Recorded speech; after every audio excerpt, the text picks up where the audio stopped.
Hi అండి. అందరికీ నమస్కారం.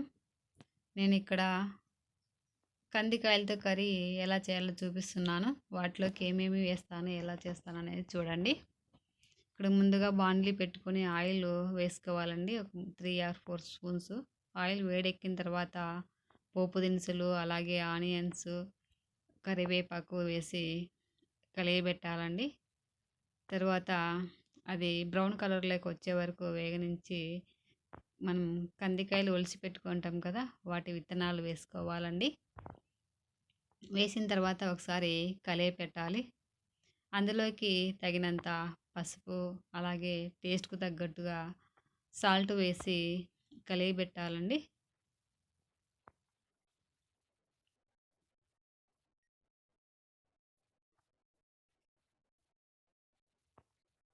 ఇవి కొంచెం మగ్గడానికి మనం ఇలాగే మగ్గనిస్తే తొందరగా ఉడకవండి ఇవి. మనం వీటికి సరిపడా ఒక గ్లాసు వాటర్ తీసుకొని వేయాలండి. వేసిన తర్వాత ఒక 5 మినిట్స్ మూత పెట్టి ఉడకనివ్వాలండి హై ఫ్లేమ్‌లో. ఆ తర్వాత ఇందులోకి నేను ధనియా పౌడరు, కొబ్బెర, తెల్లవాయి వేస్తానండి. అలాగే ముందుగా ఒక 2, 3 తెల్లవాయలు ఒలిచిన తర్వాత వాటిని గ్లాసులో దంచుతున్నాను చూడండి రోటీ కట్టెతో. కరెంటు లేనప్పుడు ఇలా చేస్తానండి నేను. అలాగే ఇందులోకి వంకాయలు ఒక 3 కట్ చేసి వేస్తున్నానండి. కాంబినేషన్ బావుంటుంది. ఇందులోకి అలాగే నేను ఇంకోటి గూడా వేస్తానండి. చూస్తుర్రు అది గూడా.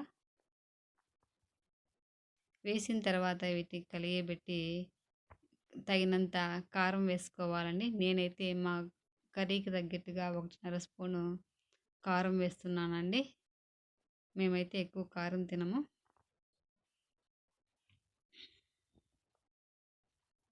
అలాగే దీనికి సంబంధించిన మనం ముందుగా దంచి పెట్టుకున్న మసాలా వేయాలండి.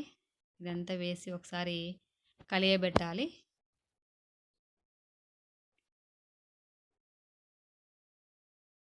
కుక్కర్‌లో అయితే ఇంకా తొందరగా ఉడుకుతుందండి. నేనైతే బాండ్లీలో పెట్టాను. ఇందులోకి మా అమ్మ పండిస్తుందండి ఇవి బీన్స్. ఇవి కూడా చాలా టేస్టీగా ఉంటాయి. కర్రీ ఎలా చేయాలో కూడా నెక్స్ట్ వీడియోలో చూపిస్తాను. అవి వేసిన తర్వాత చూడండి ఒకసారి కలయబెట్టాలండి.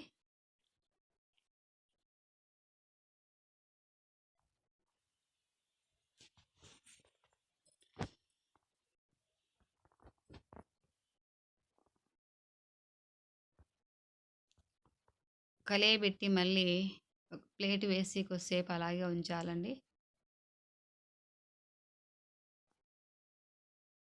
అలాగే దీంట్లోకి ఒక 2, 3 టమాటాలు చిన్నవి తరిగి పెట్టుకొని వేయాలండి.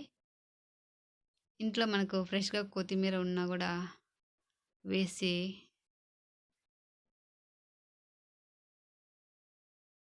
ఒక 2 ఆర్ 3 మినిట్స్ బాగా మగ్గనివ్వాలండి. ఇవి తొందరగా మగ్గుతుంది గదా! టమోటా గానీ, కొత్తిమీర కానీ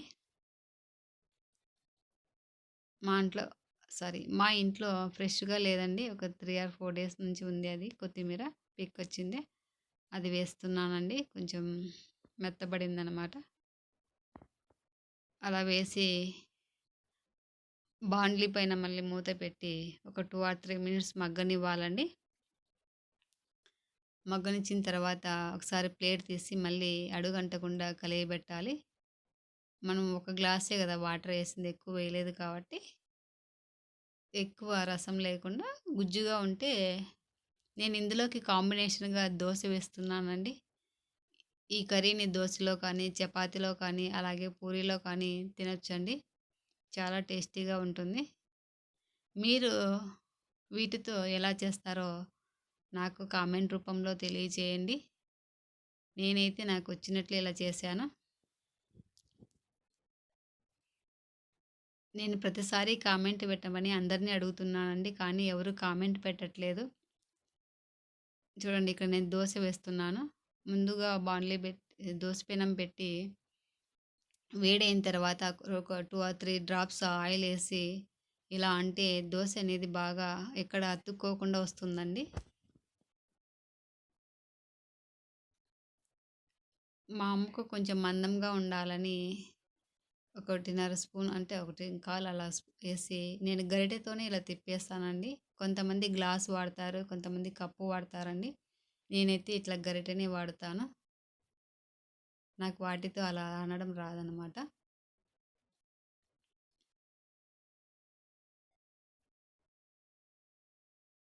ఎక్కువ రెడ్‌గా కాలనివ్వనండి. ఎందుకంటే మా అమ్మకి అలా ఇష్టం ఉండదు.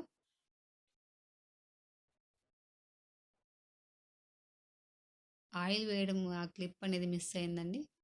నెక్స్ట్ దోసకు ఆయిల్ ఎలా వేస్తాను, ఏమిడితో వేస్తానో చూడండి. ఆయిల్ వేయడానికి మనం వేరే ఇవి కొత్తగా వెరైటీగా వచ్చాయి కదా! బ్రష్‌లు. నేను దాంతో కాకుండా జొన్నదంటు ఉంటుంది కదా! వాటిని ఒక పూస తీసుకొని కాటన్ క్లాత్ మన చున్నీవి అలాంటివి ఒక 7, 8 మడతలుగా పెట్టి పించుతో పెట్టుకొని మనం ఆయిల్ అనేది ఏసుకోవచ్చండి. దానికి ఏమి ఎఫెక్ట్ ఉండదు. మనం బ్రష్‌లు అవి ఏమిటితో చేస్తారో తెలీదు. కాబట్టి ఇదొక టిప్ లాగా అనుకుంటారని అనుకుంటున్నాను. చూడండి ఇప్పుడు ఇంకో దోస వేస్తున్నాను. వాటిపైన నూనె వేటితో వేస్తానో చూడండి.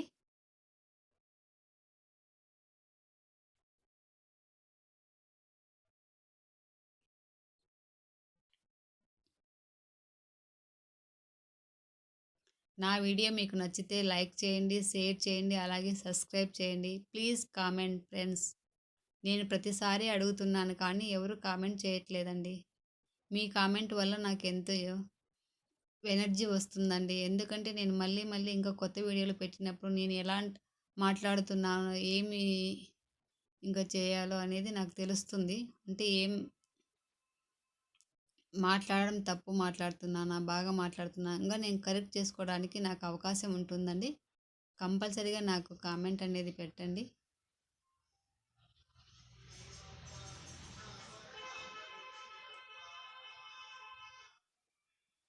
నేను ఆయిల్ వేడితో వేసానో చూశారు కదా! మీరు కూడా మీకు జొన్నదంటూ అందుబాటులో ఉంటే అలా చేసుకోవచ్చండి. అది ఎలా చేయాలో నేను ఒక వీడియోలో చేసి చూపిస్తాను. చూడండి ఇక్కడ కర్రీ చేసి మా అమ్మకి ఇస్తున్నాను.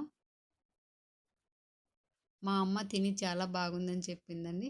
మీరు కూడా ఒకసారి ఇలా దోసలోకి ఈ కాంబినేషన్‌తో తిని నాకు కామెంట్ రూపంలో తెలియచేయండి.